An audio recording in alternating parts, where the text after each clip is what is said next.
আপনি এই মুহূর্তে যে আকাশের দিকে তাকিয়ে আছেন, যে পৃথিবীতে দাঁড়িয়ে আছেন, যে মহাবিশ্বের ভেতরে শ্বাস নিচ্ছেন, বিজ্ঞান বলছে একসময় এর কিছুই ছিল না।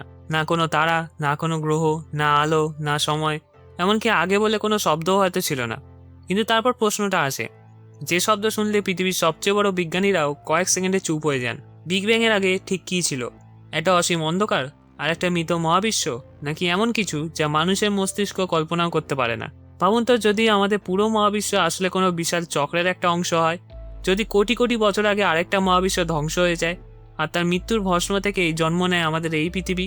আরও ভয়ঙ্কর কথা হচ্ছে, কিছু বিজ্ঞানী বিশ্বাস করেন আমরা হয়তো একা নই।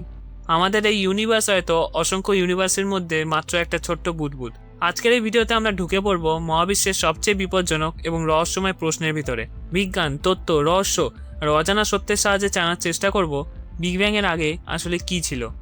আজ থেকে প্রায় 13.8 বিলিয়ন বছর আগে পুরো মহাবিশ্ব ছিল অবিশ্বাস্য রকম ছোট, ঘন এবং উত্তপ্ত একটা অবস্থায়। বিজ্ঞানীরা একে বলেন সিঙ্গুলারিটি, যেখানে পদার্থ, শক্তি, স্থান, এমনকি সময়ও একসাথে সংকুচিত ছিল। তারপর হঠাৎ এক মুহূর্তে ঘটে যায় এক মহাবিস্ফোরণ, যাকে আমরা বলি বিগ ব্যাং। তবে এখানে একটা গুরুত্বপূর্ণ বিষয় আছে। অনেকেই মনে করেন বিগ ব্যাং মানে মহাবিশ্বের ভেতরে কোনো বিস্ফোরণ, কিন্তু বাস্তবে তা নয়। বিগ ব্যাং ছিল মহাকাশের নিজস্ব প্রসারণ, অর্থাৎ স্পেস নিজেই দ্রুত ছড়িয়ে পড়তে শুরু করে। প্রথম সেকেন্ডেরও ক্ষুদ্র অংশে মহাবিশ্ব এত দ্রুত প্রসারিত হয় যে বিজ্ঞানীরা একে বলেন কসমিক ইনফ্লেশন। এই সময় কোয়ান্টাম স্তরে ক্ষুদ্র কম্পন পরবর্তীতে গ্যালাক্সি, নক্ষত্র আর গ্রহের ভিত্তি তৈরি করে। মাত্র কয়েক মিনিটের মধ্যে তৈরি হয় প্রথম হাইড্রোজেন ও হিলিয়াম। লক্ষ লক্ষ বছর পরে জন্ম নেয় প্রথম নক্ষত্র, তারপর গ্যালাক্সি, তারপর গ্রহ, আর অবশেষে আমরা। কিন্তু যতই বিজ্ঞান এগোচ্ছে, একটা প্রশ্ন আরও ভয়ঙ্কর হয়ে উঠছে: বিগ ব্যাং এর আগে কী ছিল? বিখ্যাত বিজ্ঞানী স্টিফেন হকিং বলেছিলেন, what is north of the north pole? অর্থাৎ যেমন উত্তরে মেরুর উত্তরে কিছু নেই, ঠিক তেমনি বিগ ব্যাং এর আগে জিজ্ঞেস করাটাই হয়তো অর্থহীন। কারণ আমাদের পরিচিত সময় হয়তো বিগ ব্যাং এর সাথেই শুরু হয়েছে। আমরা সব কিছু সময় দিয়ে ভাবি, আগে, পরে, ভবিষ্যৎ, অতীত। কিন্তু যদি সময় নিজেই বিগ ব্যাং এর পরে তৈরি হয়ে থাকে, তাহলে আগে শব্দটারই কোনো অস্তিত্ব ছিল না। ভাবুন, আপনি একটা ভিডিও চালু করলেন, ভিডিও শুরু হওয়ার আগের ভিডিওর সময় বলে কিছু থাকে না। ঠিক তেমনই মহাবিশ্বের সময়ও হয়তো বিগ ব্যাং এর সাথেই শুরু হয়েছে। এখানেই আছে সবচেয়ে ভয়ঙ্কর ধারণা: হয়তো সত্যিই কিছু ছিল না, না আলো, না অন্ধকার, না স্থান, না সময়, না পদার্থ, কিছুই না। কিন্তু এখানেই সমস্যা, আমাদের মস্তিষ্ক শূন্যতা কল্পনা করতে পারে না, কারণ আমরা সবসময় স্থান আর সময়ের ভিতরে চিন্তা করি। কোয়ান্টাম ফিজিক্স অনুযায়ী সম্পূর্ণ শূন্যতাও আসলে পুরোপুরি খালি নয়। মহাশূন্যে তথাকথিত ভ্যাকুয়ামে ক্ষুদ্র শক্তির কম্পন ঘটে। কণা মুহূর্তের জন্য তৈরি হয়, আবার অদৃশ্য হয়ে যায়। একে বলা হয় কোয়ান্টাম ফ্ল্যাকচুয়েশন। কিছু বিজ্ঞানী ধারণায় এমন কোনো কোয়ান্টাম ফ্ল্যাকচুয়েশন থেকেই হয়তো পুরো মহাবিশ্ব জন্ম নিয়েছে, অর্থাৎ সম্ভবত পুরো মহাবিশ্ব তৈরি হচ্ছে শূন্যতার কম্পন থেকে। শুনতে অবিশ্বাস্য লাগলেও আধুনিক পদার্থবিজ্ঞানে এটা একটা বাস্তব তত্ত্ব। আর একটা অত্যন্ত রহস্যময় তত্ত্ব হলো বিগ বাউন্স থিওরি। এই তত্ত্ব অনুযায়ী মহাবিশ্ব একবার জন্ম নিয়ে শেষ হয়ে যায় না, বরং একটা চক্রাকারে চলতে থাকে। প্রথমে মহাবিশ্ব প্রসারিত হয়, তারপর একসময় মাধ্যাকর্ষণের কারণে সবকিছু আবার সংকুচিত হতে শুরু করে। গ্যালাক্সি, নক্ষত্র, গ্রহ সব একসময় এক বিন্দুতে ফিরে আসে। এই অবস্থাকে বলা হয় বিগ ক্রাঞ্চ। এরপর সেই সংকুচিত মহাবিশ্ব আবার বিস্ফোরিত হয়, আর তৈরি হয় নতুন মহাবিশ্ব। অর্থাৎ আমাদের মহাবিশ্ব হয়তো প্রথম নয়, আমাদের আগেও অসংখ্য মহাবিশ্ব ছিল, আর আমাদের পরেও থাকবে। এমন হতে পারে আগের কোনো মহাবিশ্বে অন্যরকম পদার্থবিজ্ঞান ছিল, হয়তো সময় উল্টো দিকে চলতো, হয়তো সেখানে জীবন ছিল সম্পূর্ণ ভিন্ন রূপে। আধুনিক কসমোলজির আরেকটা ভয়ঙ্কর ধারণা হলো মাল্টিভার্স থিওরি। এই তত্ত্ব অনুযায়ী আমাদের মহাবিশ্ব একা নয়, বরং অসংখ্য মহাবিশ্ব রয়েছে। প্রতিটি মহাবিশ্বে আলাদা আইন থাকতে পারে। কোথাও হয়তো মাধ্যাকর্ষণ বেশি, কোথাও আলো ধীরে চলে, কোথাও হয়তো মানুষ কখনো জন্মায়নি। আর সবচেয়ে অদ্ভুত বিষয়, কোনো এক মহাবিশ্ব হয়তো আপনার আরেকটা সংস্করণ এই মুহূর্তে একই প্রশ্ন করছে। বিজ্ঞানীরা যখন শূন্য বলে, তখন তারা পুরোপুরি ফাঁকা কিছু বোঝায় না, কারণ আধুনিক কোয়ান্টাম ফিজিক্স অনুযায়ী সম্পূর্ণ শূন্যতা বলে কিছু হয়তো অস্তিত্বই রাখে না। বিগ ব্যাং এর আগে হয়তো ছিল এক অদ্ভুত কোয়ান্টাম ভ্যাকুয়াম। এটা অন্ধকার বা খালি স্পেস ছিল না, বরং এটা ছিল এক অদৃশ্য শক্তির সমুদ্র, যেখানে প্রতি মুহূর্তে ক্ষুদ্র ক্ষুদ্র শক্তির তরঙ্গ জন্ম নিচ্ছিল এবং মিলিয়ে যাচ্ছিল। এগুলোকে বলা হয় কোয়ান্টাম ফ্ল্যাকচুয়েশনস। কোয়ান্টাম জগতের নিয়ম অনুযায়ী খুব অল্প সময়ের জন্য কণা ও শক্তি হঠাৎ সৃষ্টি হতে পারে, আবার অদৃশ্য হয়ে যেতে পারে।